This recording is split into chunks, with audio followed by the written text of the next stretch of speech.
Sofía, ¿ha llegado ya alguna pregunta? Pueden ustedes formular adicionalmente otras que me las harán llegar. La primera de ellas precisamente va dirigida a Sofía.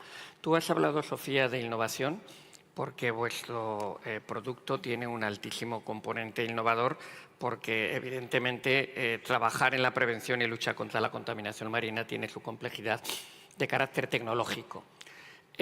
Contáis con un departamento de ingeniería, pero sois una empresa relativamente pequeña en número de personas. La innovación la reforzáis con algún convenio que tenéis con la universidad, con algún centro de investigación, o todo ha surgido desde dentro. Es decir, cuando uno inicia una idea como la vuestra, necesita un factor crítico desde el punto de vista tecnológico para iniciar el camino. ¿Cómo ha sido eso?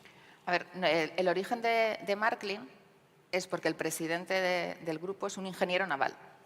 Entonces, ahí ya tenemos un fuerte componente tecnológico. A diferencia de otras empresas del sector, nosotros sí tenemos una ingeniería propia, que de hecho yo creo que es el departamento más numeroso en nuestra empresa después de producción, obviamente.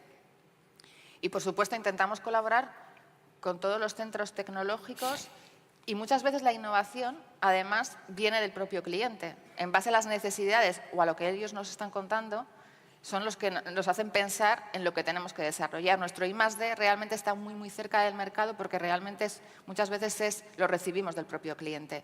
Y, por supuesto, la universidad y todos los centros tecnológicos, tanto para aprender lo que se está haciendo en otros sectores, que después los puedes aplicar al tuyo mismo, es fundamental. Y sí que estamos trabajando con el ITA, trabajamos con AIMPLAS, con centros tecnológicos noruegos. Sí. Muy bien. Ricardo, te formulan esta pregunta. Desde tu trabajo, tu experiencia, desde Aceros de Hispania, ¿cómo crees que podemos, en realidad, cómo podéis vosotros aprovechar que el aeropuerto de Zaragoza esté conectado en carga con medio mundo? ¿Crees que es accesible en el trabajo diario para una, ya no diré pyme, para una microempresa como la tuya? Hombre, nosotros no trabajamos directamente con el aeropuerto, lo que pasa es que en función del peso, del volumen, del destino y de lo que va dentro, el sistema elige NACE, SEUR, FEDES o quien sea. Lo que yo no sé es exactamente qué rutas lleva cada empresa. Nosotros les damos los paquetes a las empresas de transporte y son ellas las que se apoyan en el aeropuerto, pero no nosotros directamente. Otra pregunta en esta ocasión para vosotros dos. Obviamente, como acabáis de exponer, el grado de internacionalización vuestro es extraordinario. Prácticamente vendéis casi todo fuera. ¿De qué medios os servís para promocionaros de cara a la exportación? Y pregunta esta persona así en concreto. ¿Realmente las redes sociales valen para vender o es solo promoción? A ver, yo creo que las redes sociales sí que valen para vender, tener una buena página web sí que vale para vender, siempre y cuando las utilices bien. Yo creo que es un arma de doble filo. ¿Por Facebook se puede vender mis productos? Hombre, directamente no creo que pueda vender una barrera de 17 toneladas, pero darme a conocer, para lo que a lo mejor antes estábamos hablando con Ricardo, y alguien que esté buscando mi producto sí que me encuentre, yo creo que sí que es muy útil. Nosotros, por ejemplo, para, digamos, darnos a conocer, sí que participamos en casi todas las ferias del sector y sí que intentamos participar en los simulacros que se realizan en muchos países y ofrecer nuestros equipos para participar. Digamos, esa es nuestra manera de promocionarlos. Pero, desde luego, las redes sociales, bien utilizadas, yo creo que es un escaparate mundial. Nosotros, como vendemos en tantos países distintos, hacer anuncios, ¿dónde los haces? ¿En Corea o es complicado, no? Y luego, encima, que lo suyo serían pues, los anuncios de AdWords de Google, pero como vendemos cosas tan raras, no nos dejan hacer anuncios. A nuestra competencia tampoco, todo no hay ningún problema. Entonces, básicamente, toda la visibilidad que tenemos en Internet es a base de posicionamiento orgánico en los buscadores. Bueno, cuando alguien busca algo relacionado con tus productos, que salgas el primero y luego, pues, de vez en cuando vamos haciendo acciones de marketing de guerrilla para llamar la atención y divertirnos siempre que se gaste poco. Ahora estamos preparando una para el jamón de Teruel. Son amigos y se nos ha ocurrido parar el Brexit con un par de jamones que vamos a mandar a Theresa May y eso lo vais a perder. Entonces, eso pues sin gastar apenas nada, pues ya empezará a salir eso en los medios y eso. Y bueno, aparte de reírnos, pues conseguiremos visitas para la página que hay en mi pueblo de productos alimentarios, de jamón, de aceite de oliva, de melocotón de calanda, de cosas de estas. Que el aceite de oliva que bendice el Papa en el Vaticano el día de la misa crismal, se lo hemos llevado nosotros. Y teniendo en cuenta que los italianos son los reyes mundiales de la distribución del aceite de oliva, pues les hemos metido una puñalada en el corazón.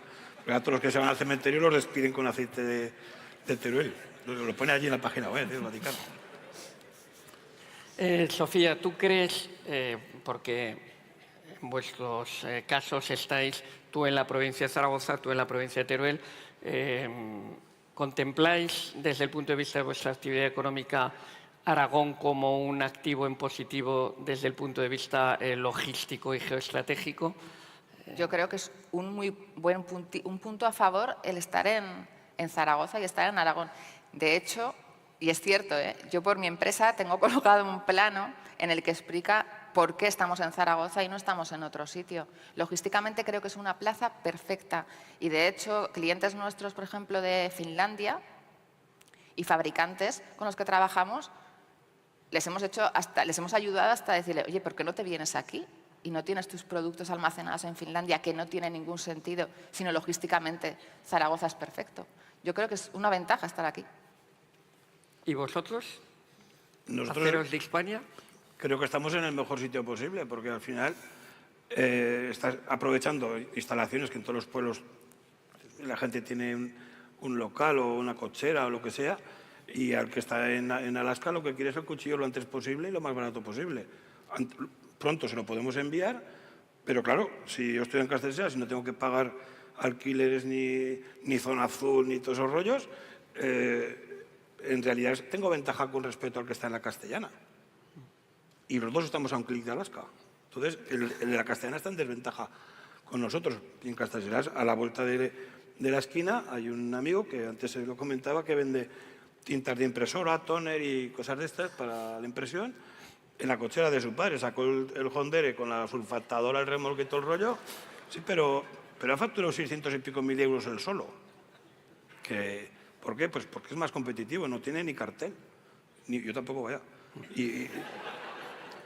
Y todos los negocios que hay en Castelldefels funcionan así porque ninguno tiene gastos.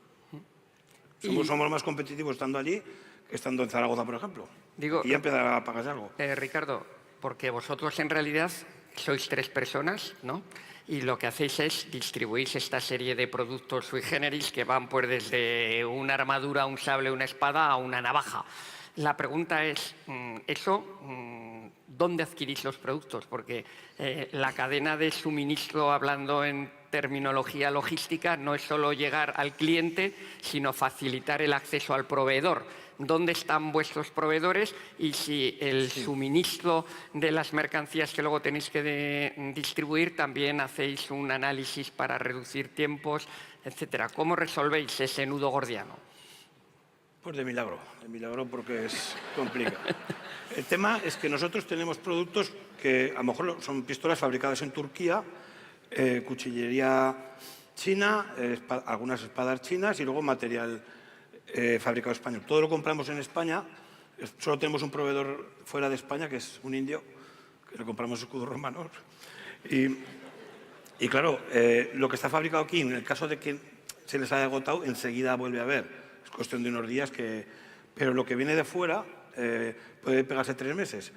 Y nosotros tenemos unos proveedores que son medievales y no hay forma de coordinarse con ellos para estar al tanto de lo que tienen en su almacén.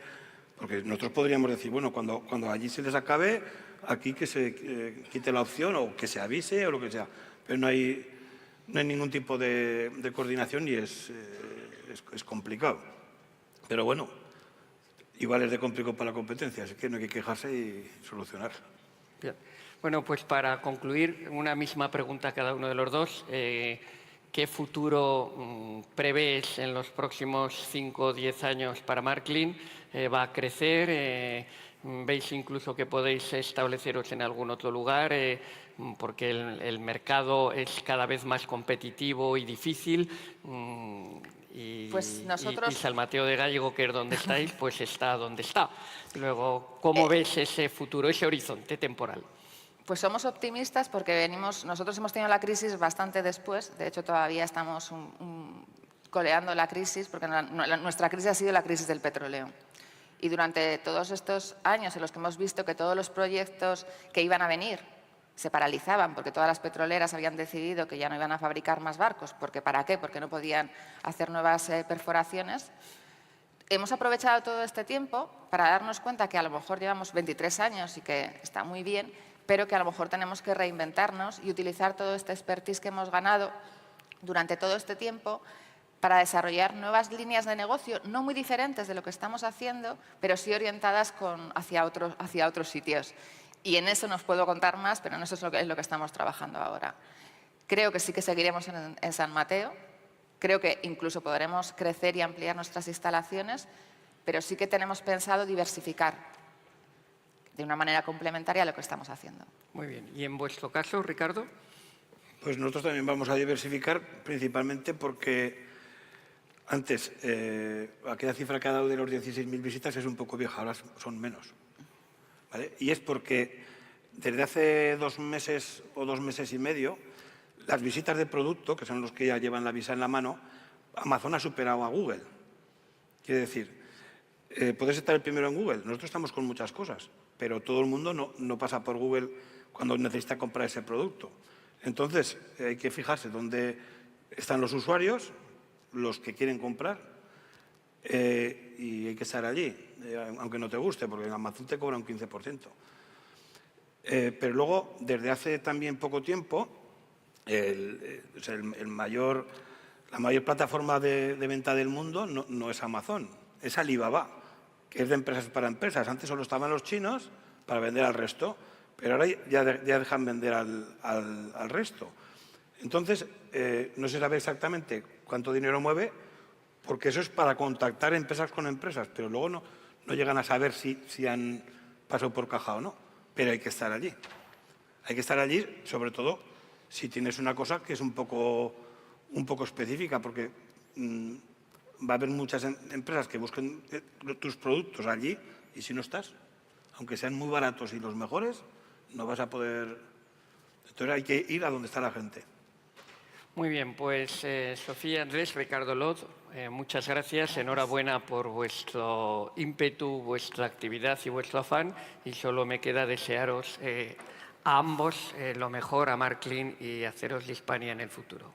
Gracias. Muchas gracias. Gracias.